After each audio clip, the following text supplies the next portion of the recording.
ជំរាបសួរមិត្តភ័ក្តិបងប្អូនទាំងគ្នានៅក្នុងវីដេអូឃ្លីបនេះខ្ញុំចែកម្លែកតាក់ទងជាមួយប្រធានបទមួយគឺទំនួលខុសត្រូវទំនួលខុសត្រូវគឺជាពាក្យមួយដែលយើងស្រួលនិយាយប៉ុន្តែពិបាកនៅក្នុងការធ្វើទំនួលមានតែទទួលខុសហើយបានត្រូវអញ្ចឹងពាក្យខ្មែរយើងគឺបកកែរកពាក្យដាក់មែនទែនពាក្យនេះគឺមានសារៈសំខាន់មែនទែន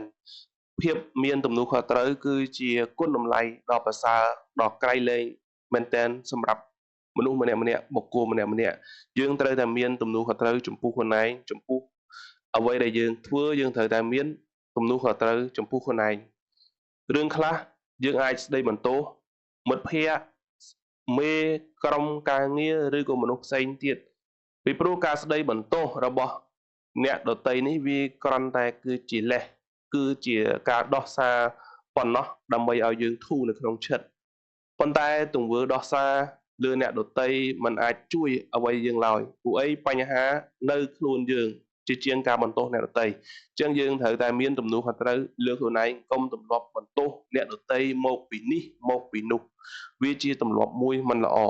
រកកន្លែងបន្ទោសគេតែតាមពិតមកពីខ្លួនយើង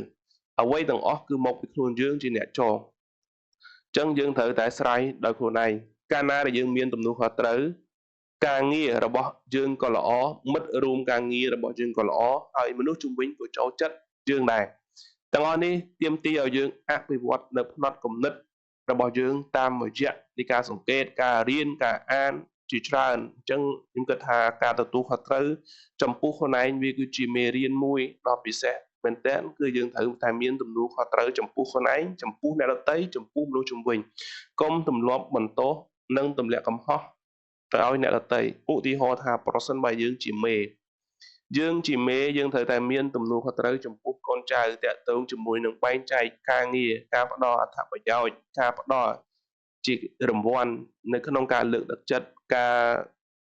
គោរពនៅពាក្យសន្យា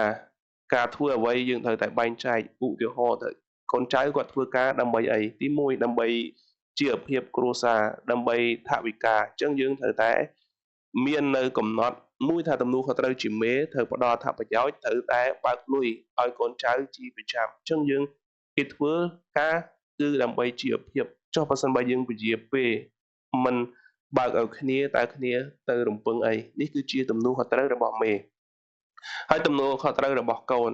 ចៅអញ្ចឹងយើងត្រូវតែបំពេញកាតព្វកិច្ចរបស់យើងឲ្យល្អកុំលួចពេលវេលាអង្គុយលេងឬក៏និយាយអ្វីមិនសើ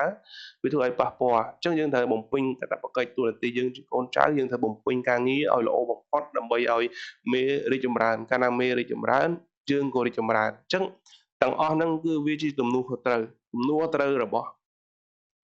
កូនត្រូវតែធ្វើម៉េចកុំឲ្យក្រុមគ្រួសាររបស់យើងអាប់យុះ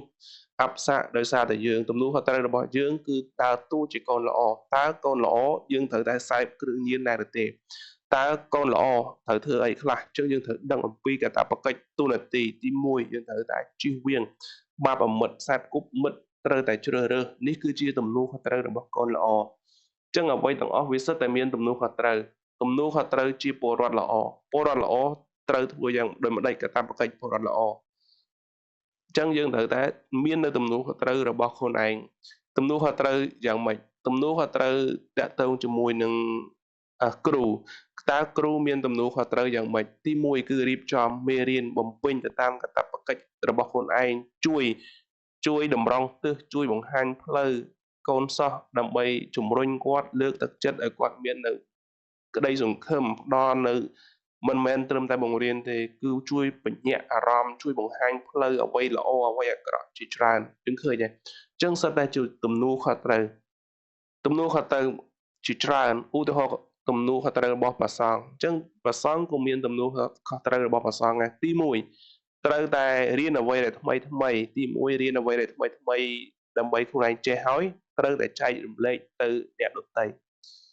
ចឹងចែករំលែកអ្នកដទៃទៅដោយមេត្តាធម៌ការពន្យល់នៅពាក្យដ៏ត្រឹមត្រូវរបស់ពុទ្ធវចនៈរបស់ព្រះពុទ្ធដើម្បីចែករំលែកនៅប្រជាពលរដ្ឋណាដែលមាននៅទុក្ខលំបាកនៅផ្លូវចិត្តចឹងដែលបានស្ដាប់នៅអត្ថឱជារសនៃពធនឹងហើយធ្វើឲ្យធូរនៅផ្លូវចិត្តជាច្រើនណាចឹងសិតតែមានទូនាទីទំនួលខុសត្រូវផ្សេងគ្នាអញ្ចឹងសំបី ប្រសងគឺមានទូនាទីទំនួលខុសត្រូវមែនទែនគឺសិក្សាតាក់ទងជាមួយនឹងមេរៀនរបស់ព្រះសម្មាសម្ពុទ្ធបត្រៃបិដក110ក្បាលយកអំពីផ្លូវទុកផ្លូវនាំឲ្យវិនិច្ឆ័យតាក់ទងជាមួយនឹងអ្វីដែលជាមង្គលសូត្រទាំង38ប្រការចឹង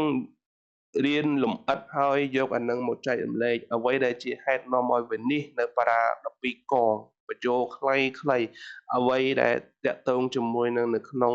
សកលចន្ទដាគេបរៀនអ្វីខ្លះចឹងយកអាទាំងអស់ហ្នឹងដើម្បីជាការជំរុញការលើកទឹកចិត្តប្រជាពលរដ្ឋដែលមានទុក្ខលំបាកហើយតាក់ទងជាមួយនឹងភិក្ខុពាណិជ្ជតាក់ទងការប្រៀបធៀបជាច្រើនតែយើងឃើញហ៎ចឹងសិតតែជាទំនួលខុសត្រូវទាំងអស់ចឹងសំបីប្រសងក៏មានទំនួលខុសត្រូវដ៏ធំដ៏ល្អមែនទែនដើម្បីចែករំលែកនៅមេរៀនដ៏ល្អមេរៀនខ្លឹមមែនទែនដើម្បីឲ្យប្រជាពលរដ្ឋមាននៅការសប្បាយផ្លូវចិត្តនេះវាសិតតឹងតែជាទំនួលខុសត្រូវទាំងអស់ចឹងខ្ញុំឧទាហរណ៍ជាច្រើនដែលតាក់ទងជាមួយទំនួលខុសត្រូវតែទំនួលខុសត្រូវងាកមកវិញប្រធានបទរបស់យើងខ្ញុំចង់បដោតសំខាន់គឺទំនួលខុសត្រូវចំពោះខ្លួនឯងយើងត្រូវតែមាននៅទំនួលខុសត្រូវចំពោះខ្លួនឯងពួកអីជីវិតរបស់យើងវាស្ថិតនៅលើកណ្ដាប់ដៃរបស់យើងចង្កូតរបស់យើងប្រសិនបើយើងមានទំនួលខុសត្រូវចំពោះខ្លួនឯងយើងស្រឡាញ់ខ្លួនឯងយើងមិនបន្តឲ្យខ្លួនឯងខ្សោយមិនបន្តឲ្យខ្លួនឯងមិនមាននៅជំនាញនិងចំណេះទេដូច្នេះយើងត្រូវតែវឹកហាត់ខ្លួនឯងដើម្បីឲ្យមានទំនួលខុសត្រូវកាន់តែធំកាន់តែខ្លាំងចំពោះខ្លួនឯងកាលណាដែលយើងមាននៅទំនួលខុសត្រូវចំពោះខ្លួនឯងយើងត្រូវតែមាននៅទំនួលខុសត្រូវចំពោះរឿងជាច្រើនដែលវាជាទំនួលខុសត្រូវរបស់យើងសរុបមកទំនួលខុសត្រូវគឺជាគុណតម្លៃដ៏ក្រៃលែងគុណតម្លៃដ៏ប្រសើរចឹងខ្ញុំគិតថាវីដេអូនេះសូមបញ្ចប់ប៉ុណ្ណឹងហើយមុននឹងបញ្ចប់សូមពឹងពាក់បងប្អូនជួយចុច Subscribe មួយដើម្បីទទួលបានវីដេអូថ្មីៗជាច្រើនជាមួយនឹងខ្ញុំបាទជួបគ្នានៅវីដេអូបន្តទៀតសូមអរគុណនិងជម្រាបលា